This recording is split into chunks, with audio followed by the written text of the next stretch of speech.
खेसारी लाल यादव के साथ viral girl प्रिया सुहानी का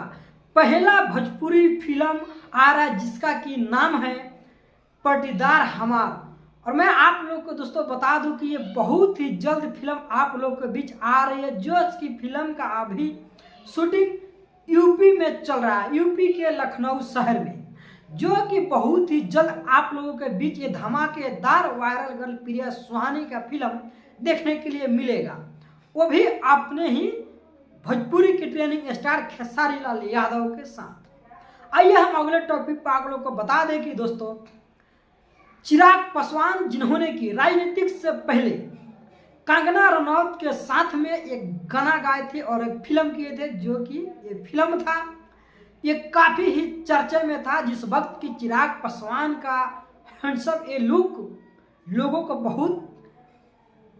कि अगर कंगना रनौत मेरे साथ फिल्म करेंगी और वो हीरोइन रहेंगी तो शायद वो इस बारे में सोच सकते हैं और फिल्मी जगत में एंट्री मार सकते हैं। हाल ही में कंगना रनौत और चिराग पासवान का बहुत ही जम रहा है, दोनों एक दूसरे से बहुत क्लोज दिख रहे हैं। जब से कंगना रनौत ने सांसद एमपी का चुनाव जीते हैं, जब से ही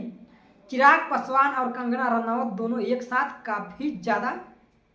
दिख रही है। आगे हम आप लोग को बता दें कि खेसारी लाल यादव का एक बोलबम का गाना आया है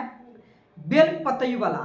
जो कि गाने से भोजपुरी के बहुत सारे ऐसा जो लोग हैं जो कि उनके फैंस हैं, सारे लोग बहुत उम्मीद लगा कर बैठे हुए थे, लेकिन खेसारी लाल के गाना उस कदर नहीं धमाल मचाया। यही है क्योंकि खेसारी लाल यादव का एक गाना बहुत हिट गया था, इससे पहले वाला ये गाना तो खेसारी लाल के फ्लॉप हो गया है। आगे देखिए कि पवन सिंह का एक धमाकेदार जो गाना आ गया सावन में, फिर तो लोगों का सावनी मगन ही हो गया है।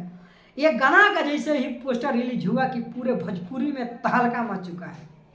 इसीलिए तो पवन सिंह को पावर स्टार के नाम से जाना जाता है। दोस्तों इतना ही नहीं बल्कि अब खेसारी लाल यादव के ग्लोबल म्यूजिक से अब एग्रीमेंट भी खत्म हो चुका है, कुछ ही मात्र 50 या 100 गाने बचा हुआ है। नहीं दोस्तों, अगर आप लोगों को मेरा वीडियो अच्छा लगा तो लाइक करिए, कमेंट करिए और शेयर कीजिए।